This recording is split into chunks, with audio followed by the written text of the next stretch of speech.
إلا بالله العلي العظيم. أعوذ بالله من الشيطان اللعين الرجيم. بسم الله الرحمن الرحيم. الحمد لله رب العالمين والصلاة والسلام على أشرف الأنبياء والمرسلين وخاتم النبيين مولانا بالقاسم محمد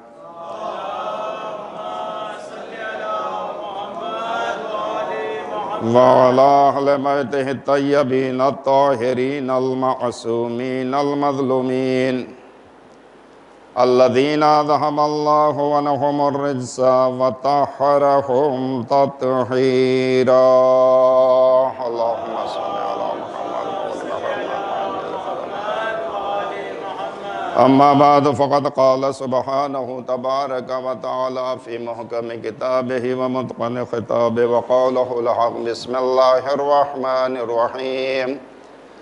لن تنالوا البر حتى تنفقوا مما تحبون. صلوات پڑھ دے محمد وآل محمد.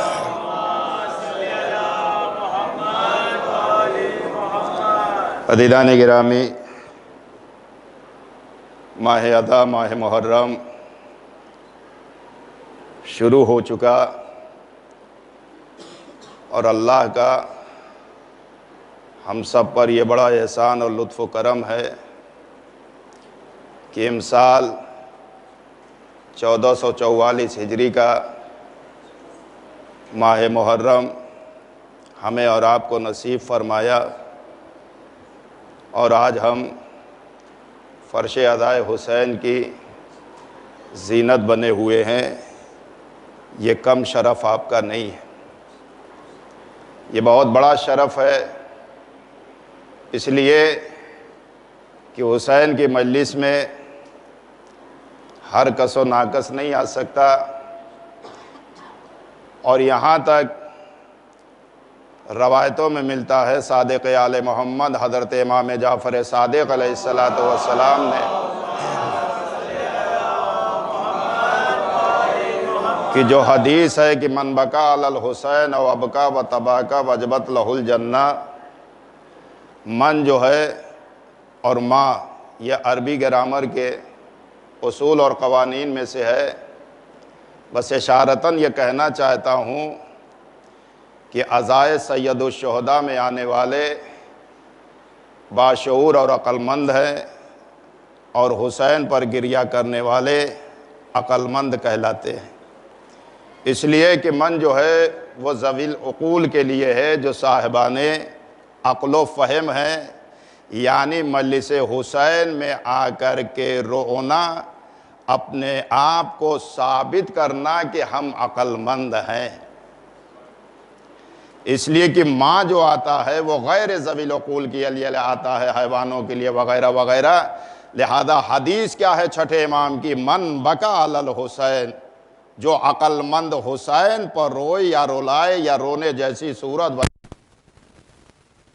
جنت جو ہے وہ واجب ہے. تو ہماری اور آپ کی گفتگو اس رہی تھی کہ عزائے سید الشہداء کی عظمت کیا ہے، فرش عزائے حسین کی عظمت کیا ہے، جس کے سلسلے میں نے کم سے کم 7 یا 8 حدیثیں بیان کی ہیں. آج ایک حدیث کا ٹکڑا عجیب و غریب ملا، وہ یہ ہے کہ عزائے سید الشہداء مجلس امام حسین علیہ السلام اللہ کی بھڑکائی ہوئی اس جہنم کی آگ کو بجھانے کا ایک بہترین ذریعہ ہے اور آلہ. سوچئے آپ، یعنی جہنم کی آگ جو ہے یہاں سے بیٹھ کر کے کیا ہے، بجھائی جا سکتی ہے. ایک حدیث اور ملی، کہاں انہ منبع ماء الجنہ، مجلس امام حسین علیہ السلام کیا ہے، کہا جنت میں جانے کے پانی کا ایک کیا ہے، منبع ہے. ڈیم بولتے ہیں جہاں سے وہ پوئی میں ہم لوگ یہاں پوئی سے پار ہوتا ہے نا، پانی ادھر آتا ہے. تو آپ خود سوچئے کہ یہاں سے جو ہے جنت میں کون سا پانی جا رہا ہے. یہاں سے جنت میں کون سا پانی جا رہا ہے؟ اب ہمیں اور آپ کو جو ہے 8ویں امام حضرت امام علی رضا علیہ السلام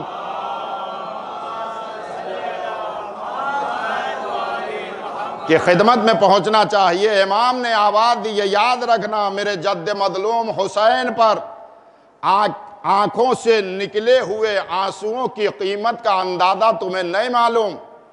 8ویں امام نے فرمایا، حوالہ بھی دے رہا ہوں معالی سبتین، جا کر کے دیکھ لیجئے گا۔ امام نے عجیب جملہ فرمایا، کہا اس کی قیمت کا تمہیں اندازہ نہیں معلوم، نہیں پتا اس کی قیمت کیا ہے، کیا ہے اس کی قیمت۔ امام فرماتے ہیں اگر یہی آنکھوں سے نکلے ہوئے آنسو پوری حیات نہیں کی ہے، کہی ہے امام نے، پوری زندگی آپ کی 60 یا 65 سال کی امام نے نہیں گنوائی ہے، یا بلوغ کے بعد کی منزلوں کو نہیں بیان کیا، کچھ بھی نہیں، کوئی قید نہیں لگائی، پورے آنسوؤں کا ذخیرہ نہیں کہا امام نے۔ امام نے عجیب جملہ فرمایا، امام فرماتے ہیں ان آنسوؤں کی اہمیت کو تم سمجھو، عظمت کو سمجھو جو ہمارے جد مظلوم امام حسین پر تمہاری آنکھوں سے نکلتے ہیں۔ اگر ان آنسوؤں کے ایک قطرے کو پروردگار عالم جہنم کی آگ میں ڈال دے گا تو جہنم کی آگ سرد ہو جائے گی۔ ایک صلوات پڑھے محمد و آل محمد۔ ایک اس سے بہتر صلوات پڑھے محمد و آل محمد۔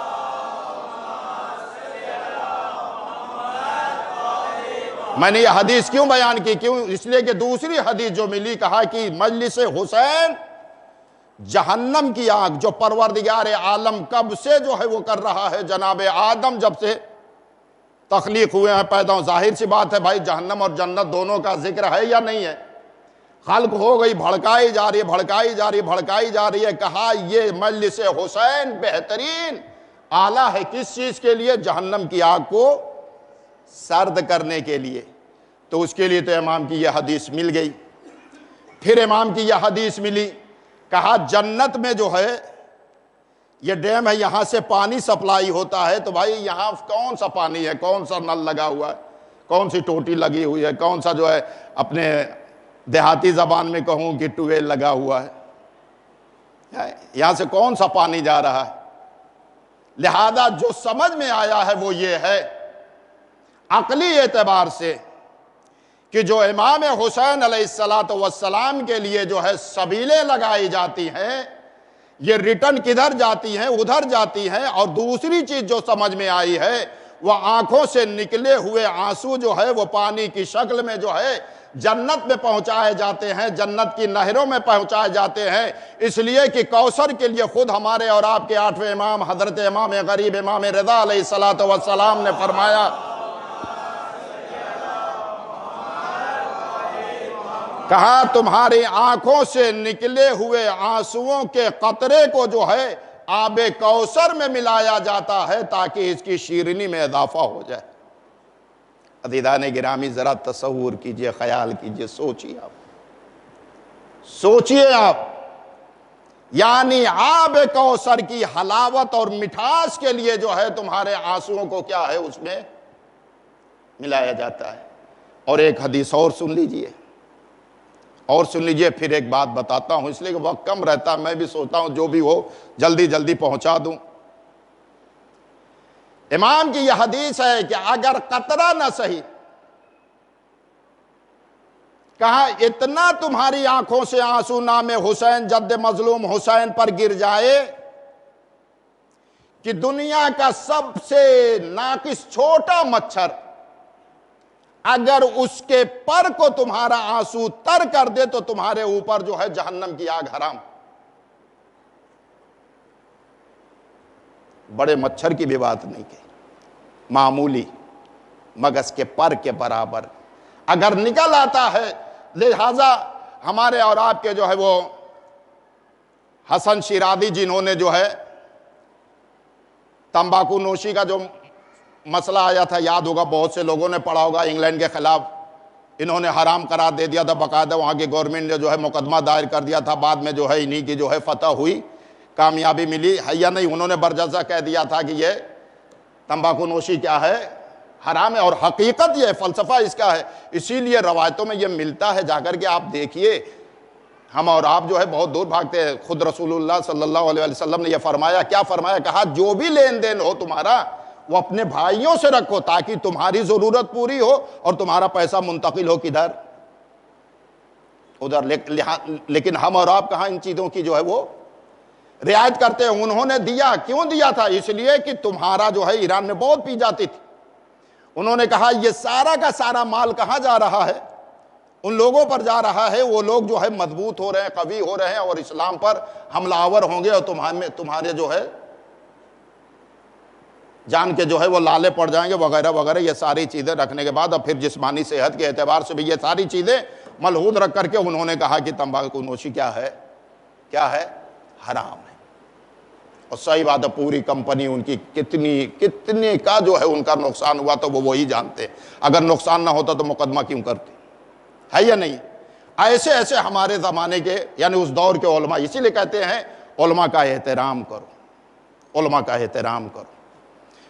وہ بہت دور تک سوچتے ہیں، ہماری اور آپ کی فکر وہی مولا کائنات کے سلسلے میں کہا تم علی کو کیا سمجھو گے؟ اللہ نے تمہاری فکر کو اتنا بلند کیا ہی نہیں جو علی تمہاری فکر میں آ سکے۔ اسی طریقے سے وہی جملہ میں یہاں یہ کہہ کے آپ تک پہنچانا چاہوں گا کہ ہم اپنی فکر میں اپنے وقت کے علماء کو لائیں، یہ ہو ہی نہیں سکتا۔ ان کی پرواز بہت بلند ہے، ان کی فکری پرواز جو ہے کیا ہے؟ بہت بلند ہے۔ میں ایک واقعہ بتاتا چلوں، جب بات آ گئی ہے عبد الکریم حائری جو مؤسسے جو ہے حوض علمیہ قم ہیں، معلوم ہے کس مرتبے پہ فائز تھے؟ کیا مرتبہ تھا ان کا؟ کہاں تک ان کی رسائی تھی؟ کہاں تک وہ نظر رکھتے تھے؟ کیا تھے وہ لوگ؟ ہم بیٹھے ہوئے اپنی زبان سے جو ہے جو کچھ کہہ دیں۔ خدا کی قسم مجھے بڑا افسوس آتا ہے، میں وہی کہتا ہوں کہ اگر یہ علماء کی کاوش اور محنت نہ ہوتی تو ہم اور آپ نہ معلوم کس اس میں ہوتے، کس خانے میں ہوتے، اور کیا کیا جملے ہمارے اور آپ کے لیے، یعنی چیزیں جو ہیں انہی کی طرف سے جو ہیں آئی ہیں، جس کی وجہ سے ہم حلال کو حلال کہہ رہے ہیں، حرام کو حرام کہہ رہے ہیں۔ یہ کاوشیں ان کی، یہ محنتیں ان کی ہیں، ہماری اور آپ کی کچھ نہیں۔ ہمیں تو اور آپ کو پکا پکایا ملا کھا لیا۔ عبد الکریم حائری، ان کے بیٹے نے اس بات کو بیان کیا جب وہ دنیا سے رخصت ہو گئے ان کے بابا، تو کہا کہ میرے بابا نے کہا کہ مجھے امام حسین علیہ السلام کی کیا کرو؟ زیارت کرو۔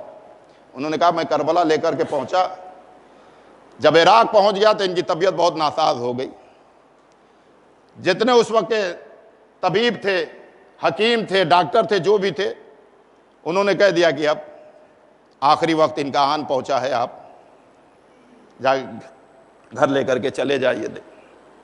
یہ بیچارے لے کر کے آئے، لیکن دیکھیے فکر ان کی، کہا بیٹا میری وصیت یہ ہے کہ اگر مر گیا تب بھی لے جانا، اور نہیں تو مجھے آج ہی لے چلو۔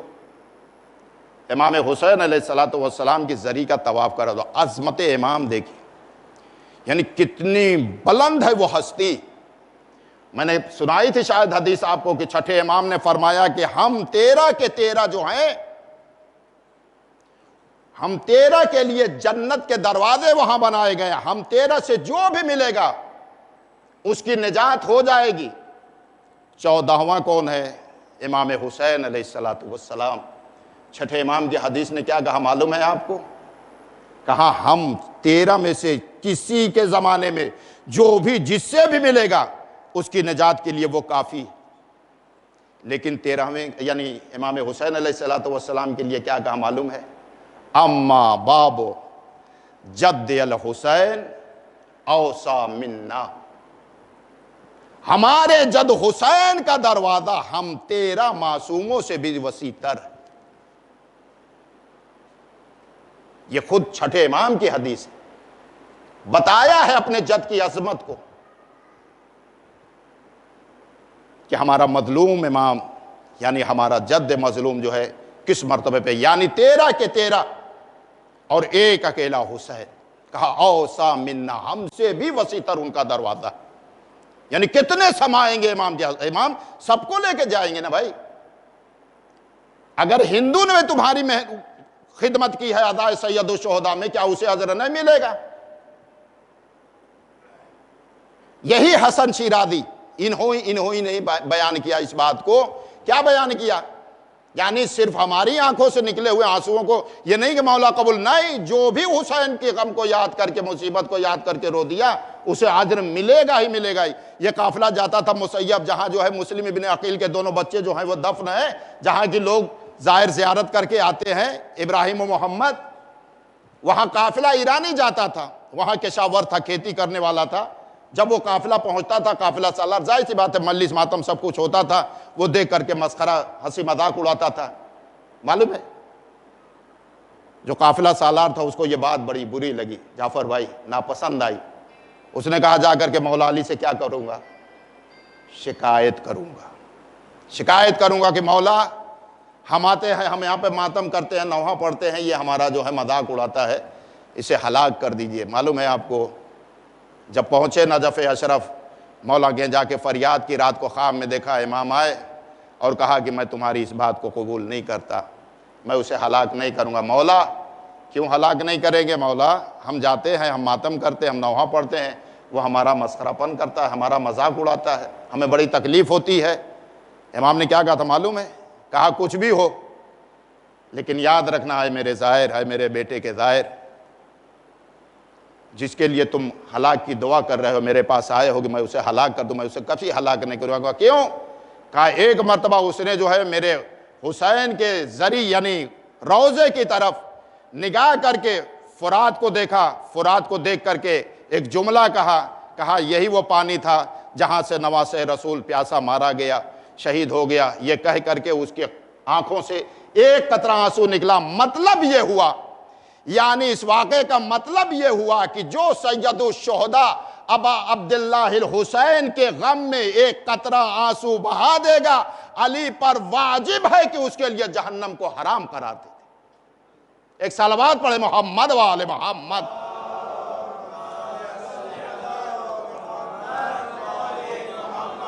تو عظمت امام کیا ہے، حسین کی عظمت کیا ہے، اس کا اندازہ ہمیں اور آپ کو نہیں ہے. کبھی کبھی ہماری عقل بھی کام نہیں کرتی کہ صحیح معنوں میں ایک قطرے آنسو پہ کیا ہے. علماء نے عجیب عجیب باتیں کہیں، کہا ہم نہ روتے، ہم کبھی نہ روتے، ہم 2 مہینہ 8 دن جو روتے ایک دن بھی نہ روتے. کاش ان لوگوں کو رونے دیا ہوتا جو وہاں موجود تھے. عابد بیمار کے لیے مدینے میں جب لوٹ کے آئے ہیں تو معلوم ہے آپ کو کیا جملہ ملا ہے؟ جب یہ مدینے میں شور ہو گیا کہ سید الساجدین کے گھر سے جو ہے پرنالے کی شکل میں جو ہے آنسو بہائے جا رہے ہیں، لیکن آپ کو اس کی حکمت نہیں معلوم. امام جب وضو کرنے بیٹھتے تھے تو جد مظلوم یاد آتے تھے، کربلا کا بابا یاد آتا تھا، تو آنکھوں سے آنسو گرتے تھے اور پانی مطلق کے بجائے مضاف ہو جاتا تھا تو امام وہ پانی گرا دیتے تھے. جب پورے مدینے میں یہ شور ہے، معلوم ہے مدینے والے کیا کہتے تھے؟ کہا بابا کو اتنا یاد کرتا ہے مگر افسوس اس نے بابا کی مجلس نہیں کرائی. اتنا بھی موقع امام کو نہیں دیا گیا تھا. اس طریقے سے لوگ افسوس کا اظہار کرتے تھے. عزیزان گرامی، آپ اور ہم بڑے خوش نصیب ہیں، بڑی آزادی کے ساتھ حسین کی عزاداری کو منا رہے ہیں، حسین پر رو رہے ہیں، جلوس نکال رہے ہیں، ماتم کر رہے ہیں، سینہ دنی کر رہے ہیں، قمع دنی کر رہے ہیں، نظر و نیاز وغیرہ وغیرہ. ہماری خواتین، بچے، گھر کی تمام جتنے بجے ہو سکے جائیں مجلس سے. یہ کم شکریہ نہیں ہے، بہت بڑا شکر ہے اللہ کا. بڑی آزادی کے ساتھ ہم اور آپ غم حسین منا رہے ہیں. بس آخری بات کہہ کے بات کو تمام کروں. عبدالکریم حائری، عظمت حسین پہچانیے. اور یہ میں بار بار کہتا ہوں کہ علماء اور عارفین ہی جانتے ہیں کہ حسین کیا ہے، اللہ کیا ہے، حسین کیا ہے، اہل بیت کیا ہے. ہم اور آپ کچھ بھی نہیں جانتے. خاک در خاک در خاک، جتنا بھی آپ اپنے کو پست اور حقیر اور ذلیل سمجھیے اس سے بھی کہیں ہم گرے ہوئے ہیں. ہم کچھ نہیں سمجھتے، ہم جانتے ہی نہیں. علماء جانتے ہیں، عارفین جانتے ہیں حسین کیا ہے. کیا کہا انہوں نے معلوم ہے؟ عبدالکریم حائری میں خود ان کے بیٹے نے بیان کیا. کہا بیٹا مجھے حسین کی زری کا طواف کرا دو. بیٹا اسی عالم میں لے کر کے جو ہے ذریعہ امام حسین کے پاس پہنچا. طواف کرایا، حالت احتضار ہے، جان کنی کا وقت ہے ایک دم، یعنی سمجھ جائیے آخری سٹیج جس کو بولیے۔ جیسے ہی طواف ختم ہوا، گھر لے کے آئے یا وہیں پر گھر میں لے کے آئے، جیسے ہی رکھا اٹھ کے بیٹھ گئے۔ سوچیے اب مرنے والا آدمی اٹھ کر کے کیا ہے، بیٹھ گیا۔ کنڈیشن کیا ہے، آخری ڈاکٹر طبیب حکیم جو بھی تھے سب نے کہہ دیا، آخری انہوں نے وصیت بھی تمام کر دی، کہا ایسے ایسے کرو اور پہلے مجھے طواف کرا دو۔ کہا بابا آپ کی کنڈیشن تو بہت خراب تھی، تمام طبیب اور حکیموں نے کہہ دیا تھا کہ بس چند لمحوں کچھ اس کے جو ہے یہ مہمان ہیں، اور آپ کی کنڈیشن بھی یہی تھی، کیفیت بھی یہی تھی، لیکن طواف جب کرا کے لے کے آپ ماشاء اللہ صحت یاب ہو گئے، اٹھ کے بیٹھ گئے۔ کہا ہاں تم صحیح کہہ رہے ہو، میں موت کے منہ میں جا چکا تھا۔ ادھر موت کا فرشتہ ملک الموت مجھ سے یہ کہہ رہا تھا، عبد الکریم حائری آمادے باش، یعنی تیار ہو جاؤ۔ یہ داہنی طرف سے آیا، میرا مظلوم حسین بائیں طرف سے آیا اور آواز دی، ملک الموت خاموش ہو جاؤ۔ یہ سارے منظر کو کون؟ عبد الکریم حائری نے بیان کیا اپنے بیٹے سے۔ اور خاموش کرنے کے بعد امام میری طرف مخاطب ہوئے، مخاطب ہونے کے بعد عجیب جملہ فرمایا، کہا عبد الکریم حائری کیا چاہتے ہو، رہنا چاہتے ہو یا وہاں جانا چاہتے ہو؟ کہا نہیں مولا، 20 سال اور مجھے دے دیجیے، 20 سال مجھے اور چاہیے۔ کس کے لیے؟ کہا جو حوض علم قم کی سنگ بنیاد رکھی ہے اس کام کو میں تمام کر دوں اور پھر چلا آؤں گا۔ امام نے فرمایا جاؤ، میں نے تجھے 20 سال کی مہلت دی۔ عزیزان گرامی، پاور دیکھا اپنے امام حسین علیہ السلام کا۔ اور آئے انہوں نے حوضے کو تعمیر کیا، مکمل کیا۔ خود بیٹے کا بیان ہے، 20 سال کا آخری دن آیا اور میرا بابا اس دنیا سے کیا ہوا؟ رخصت ہو گیا۔ یہ ہے علماء۔ اسی لیے کہتے ہیں کہ کبھی بھی اگر زبان کھولو تو یہ سوچ کر کے کہ کس کے اس میں ہم جو ہے، پہلی بات تو ہمارے مقابل کے نہیں، ہم ان کے برابر بھی نہیں، ہم ان کے خاکے پا، ہم تو اتنا جانتے ہیں، خدا کی قسم آغا بہجت علیہ الرحمہ زندہ تھے، خدا کی قسم ان کے سامنے جاتے ہوئے ایرانی خوف کھاتے تھے، ڈرتے تھے ان کے سامنے جاتے ہوئے۔ کیوں ڈرتے تھے جاتے ہوئے؟ ایسا علم تھا ان کے پاس، اور علم یہ کہاں سے آتا ہے؟ تقوی اور پرہیزگاری کی بنیاد پر اللہ عطا کرتا ہے۔ اور وہ بندہ خدا جب بھی چلتا تھا، میں نے خود کتنی مرتبہ دیکھا، جب بھی چلتے تھے آگے بہجت سر کو جھکائے ہوئے چلتے تھے تاکہ ہماری نگاہ دوسروں پر نہ پڑے، اور لوگ ان سے مصافحہ بھی نہیں کرتے تھے، صرف اور صرف جو ہے پشت پر ہاتھ رکھ کے، میں خود 2-3 مرتبہ چوما ہوں، یوں ہی چومتے تھے اور چلے جاتے تھے، خوف و ہراس کی وجہ سے۔ کیوں؟ ان کے لیے مشہور تھا کہ وہ چیزیں جو انسان کو آخرت میں ملنے والی ہیں انہیں سامنے ہی نظر آ جاتا تھا۔ یہ شکل تو انسان کی نظر آ رہی ہے ظاہراً، لیکن انہیں سور اور کتر نظر آتے تھے لوگ۔ عزیزان گرامی، کہنے کا مطلب یہ ہے کہ ہم جس خانے میں ہیں، جس خاکے میں ہیں، اسی میں رہیں، یہی ہمارے لیے بہتر ہے، اور جو اللہ کا قانون ہے، الہی قانون ہے، اسی پر ہم عمل کریں تاکہ ہماری دنیاوی زندگی بھی کامیاب گزرے اور انشاءاللہ اخروی زندگی بھی کامیاب گزرے۔ ایک صلوات پڑھے محمد وآل محمد۔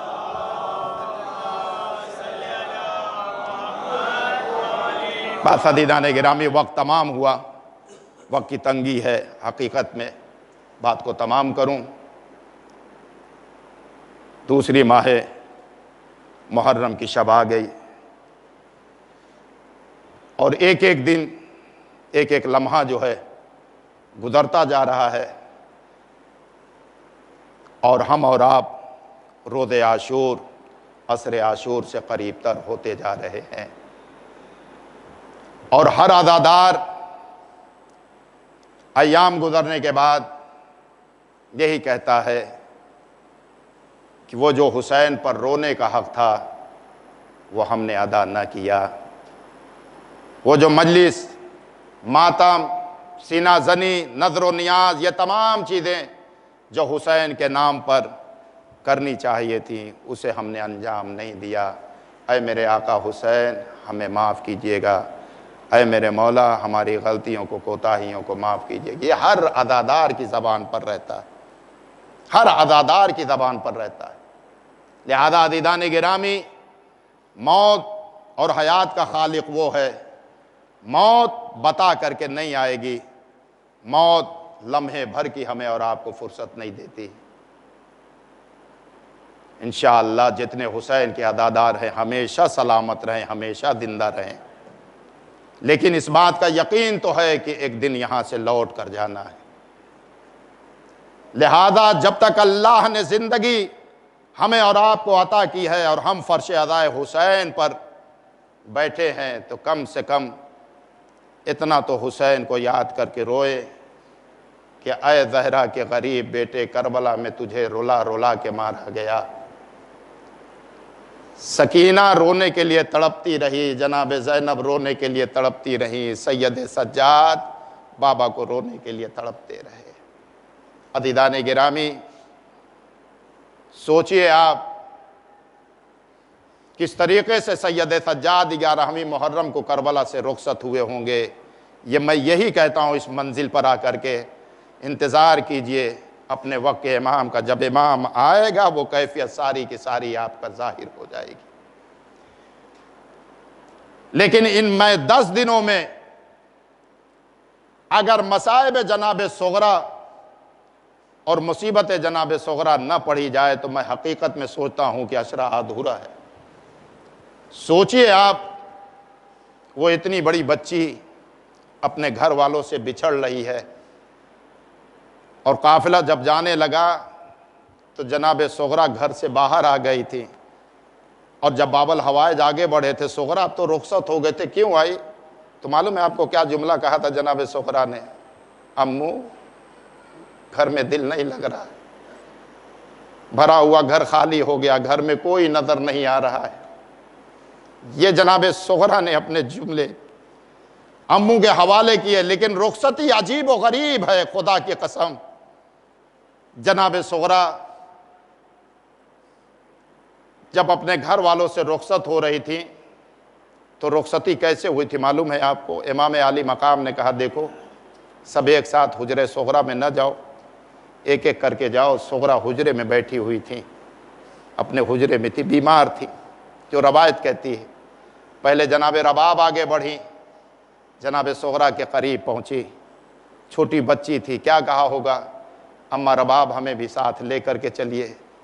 جناب رباب نے عجیب جملہ کہا تھا، بیٹی سکینہ، بیٹی صغرا صبر کرو، حکم امام یہی ہے۔ پھر اس کے بعد جناب لیلا آگے بڑھیں، ام فروہ آگے بڑھیں، جناب ام کلثوم آگے بڑھیں۔ آخر میں روایت کہتی ہے جناب زینب سلام اللہ علیہا حجرے صغرا میں داخل ہوئی، اور جیسے ہی جناب زینب حجرے صغرا میں داخل ہوئی اور چھوٹی سی بچی کی نگاہ جو ہے اپنی پھوپھی زینب پر پڑی ہے، بلند ہوئی اور جا کر کے پھوپھی سے لپٹ گئی۔ لپٹ کر کے عجیب جملہ کہا، پھوپھی اماں رباب بھی چلی گئی، لیلا بھی چلی گئی، ام فروہ، ام کلثوم سب چلی گئی، لیکن آپ آئی ہے تو مجھے یقین ہو گیا کہ آپ مجھے اپنے ہمراہ لے کر کے چلے گی۔ میں کیوں جانتی ہوں اس بات کو کہ آج تک میرے بابا نے آپ کی بات کو رد نہیں کیا۔ اگر آپ میرے بابا سے کہے گی تو میرا بابا مجھے ضرور لے کر کے چلے گا۔ لیکن عزیزان گرامی، جناب زینب سلام اللہ علیہا روتی ہوئی جو ہے حجرہ صغرا سے باہر آئی اور یہ کہتی ہوئی آئی، صغرا صبر کرو، حکم امام یہی ہے۔ لیجئے عزیزان گرامی، جناب صغرا کی ابھی آس اور امید ٹوٹی نہیں ہے، بیویاں رخصت ہو لی، آخر میں مردوں کی باری آئی۔ سب سے پہلے باب الحوائج ابو الفضل العباس حجرہ صغرا میں داخل ہوئے۔ امام کا حکم تھا عباس پیار سے سمجھانا، محبت سے منانا، صغرا ضد نہ کرو۔ لیجئے جیسے ہی جناب عباس صغرا کے حجرے میں داخل ہوئے، ایک مرتبہ جیسے ہی جو ہے بھتیجی کی نگاہ جو ہے چچا پر پڑی ہے، سوچیے آپ صغرا کے دل میں کیا کیا خیال آیا ہوگا۔ ایک مرتبہ آگے بڑھی، چچا سے لپٹ گئی، چچا مجھے اپنے ہمراہ لے کر کے چلے۔ جناب بابل ہوا جب الفضل العباس نے جو ہے جناب صغرا کے پیشانی کا بوسہ لیا اور کہا صغرا ضد نہ کرو، میں وعدہ کرتا ہوں اگر مجھے مہلت مل گئی تو میں تمہیں لینے ضرور آؤں گا، صغرا ضد نہ کرو، راستہ بڑا طولانی ہے، سفر بڑا طولانی ہے، میرا وعدہ ہے اگر مجھے مہلت ملی تو میں تمہیں ضرور لینے آؤں گا، اے صغرا ضد نہ کرو، میں تمہاری باتوں کو ٹال بھی نہیں سکتا اور آقا سے ضد بھی نہیں کر سکتا۔ عجیب جملہ جو ہے باب الحوائج کا ہے کہ میں ضد بھی نہیں کرتا، یعنی غازی عباس یہ بتلانا چاہتے ہیں صغرا ارے تم تو جانتی ہو کہ میں تمہارے بابا کا بھائی نہیں ہوں بلکہ غلام ہوں، اور غلام آقا سے ضد نہیں کیا کرتا، اے صغرا صبر کرو، جیسے ہی مجھے وقت ملے گا میں تمہیں لینے ضرور آ جاؤں گا۔ لیجئے عزیزان گرامی، جناب باب الحوائج بھی صغرا سے رخصت ہو کر کے نکلے، آخر میں جناب علی اکبر حجرہ صغرا میں آئے، امام علی مقام نے آواز دی علی اکبر آگے بڑھو، تم بھی اپنی بہن صغرا سے رخصت ہو لو، بہت پیار سے سمجھانا منانا اپنی بہن صغرا کو، مجھے معلوم ہے صغرا تم سے بڑی محبت کرتی ہے، صغرا تمہاری بات کو مان لے گی، بیٹا علی اکبر جاؤ صغرا کو سمجھا کر کے آ جاؤ، ملاقات کر کے آ جاؤ۔ لیکن جناب علی اکبر نے بھی عجیب جملہ کہا، بابا آپ کے ساتھ میں نے زندگی گزاری ہے، یہ جو بھی 18 برس 17 برس ہے آپ کے ساتھ گزاری ہے، صغرا میرے ساتھ رہی ہے، کیا آپ نے کبھی یہ دیکھا ہے کہ صغرا نے مجھ سے کوئی بات کہی ہو اور میں نے اسے ٹال دیا ہو؟ اگر صغرا نے ضد کی تو میں کیا کروں گا، کیسے انکار کروں گا؟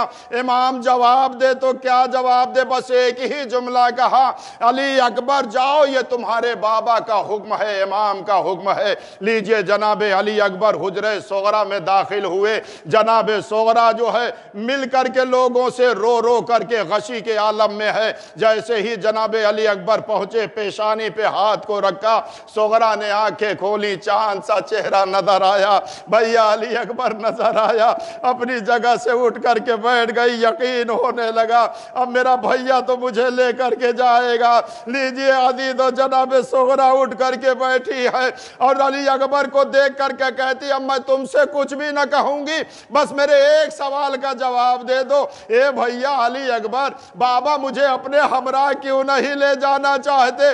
علی اکبر کہے تو کیا کہے، کہا صغرا تم مریض ہو، تم بیمار ہو، بیماری کی وجہ سے تمہارا جسم کمزور ہو گیا ہے، سفر بڑا طولانی ہے، اس لیے بابا تمہیں ساتھ لے جانا نہیں چاہتے۔ جیسے ہی صغرا نے یہ سنا پلٹ کر کے کہا بھیا علی اکبر ارے میں بیمار ہوں، میرا کمزور بدن ہو گیا ہے، سفر بڑا طولانی ہے، میرا بابا مجھے اس وجہ سے لے جانا نہیں چاہتا۔ اے بھیا علی اکبر ذرا انصاف تو بتا، انصاف کر دو، کیا میں علی اصغر سے بھی کمزور ہو گئی ہوں؟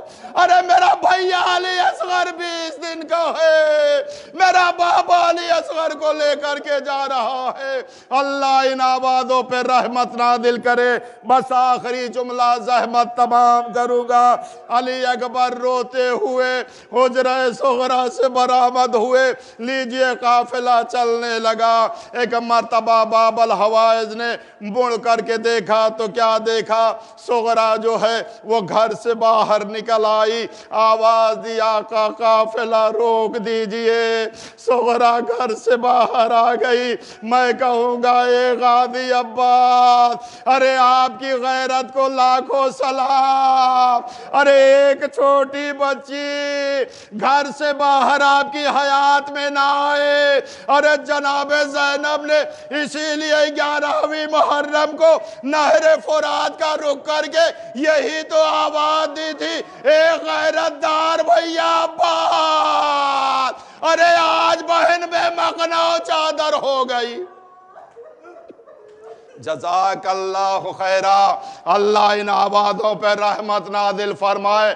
بس آخری جملہ عزیزان گرامی، زحمت کو تمام کروں گا۔ جناب غازی عباس قریب صغرا پہنچے، بیٹی کیوں باہر آ گئی؟ کہا چچا گھر میں دل نہیں لگ رہا۔ کہا کیا چاہتی ہو؟ کہا بابا کو بلا دیجئے، لیجئے حسین آئے۔ کہا صغرا کیا چاہیے؟ کہا بابا کچھ نہیں چاہیے، میں جانے کی ضد بھی نہیں کر رہی ہوں، بس ایک خواہش ہے، اصغر سے دوبارہ ملنا چاہتی ہوں، اپنے بھائی کو دیکھنا چاہتی ہوں۔ لیجئے امام نے حکم دیا، عماریاں روک دی گئی، خواتین عماریوں سے اتری، سب سے پہلے جناب رباب آگے بڑھی، علی اصغر کو جناب صغرا کے حوالے کیا۔ عزیزو جتنا رونا ہو اس جملے پہ رو لیجئے گا، جیسے ہی جو ہے بہن نے اپنے ننھے بھائی کو اپنی آغوش میں لیا ہے، عزیزان گرامی روایت کہتی ہے صغرا کبھی اصغر کے ہاتھوں کو چوم رہی ہے، کبھی پیشانی کا بوسہ دے رہی ہے، کبھی رخساروں کا بوسہ دے رہی ہے، کبھی لبوں کو چوم رہی ہے۔ یہ سارے مناظر حسین غریب کھڑے دیکھ رہے ہیں۔ ایک مرتبہ جیسے ہی جو ہے صغرا نے گلوئے اصغر کو چوما، اصغر ہمک کے بہن سے لپٹ گئے۔ ارے حسین مظلوم سے برداشت نہ ہوا، زار و قطار رونے لگے۔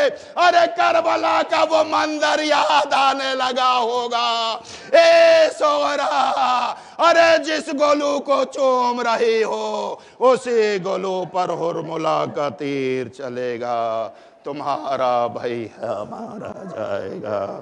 سیعلم الذین ظلموا ای منقلب ینقلبون، انا للہ و انا الیہ راجعون۔ الہی بحق زہرا و ابیہا و بالہا و بنیہا و سر المستودع فیہا، پروردگارہ ہماری اس عبادت کو قبول فرما، پروردگارہ ہماری گناہوں کو معاف فرما، پروردگارہ ان آنسوؤں کو رومال سیدہ میں جگہ مرحمت فرما، ان آنسوؤں کو رود محشر ہماری نجات کا ذریعہ اور سبب قرار فرما، پروردگارہ حاضرین کی دعاؤں کو مستجاب فرما، ان سب کی مشکلات و پریشانیوں کو بحق امام حسین علیہ السلام برطرف فرما، پروردگارہ بانیان مجلس امام بارگاہ نظر علی کی تمام مشکلات و پریشانیوں کو دور فرما، ان کی عزت آبرو اور تمام ان چیزوں کی جو ہے حفاظت فرما میرے معبود جو انہیں محب ہو اور ان کے لیے عزت قرار پائے۔ اے میرے پروردگار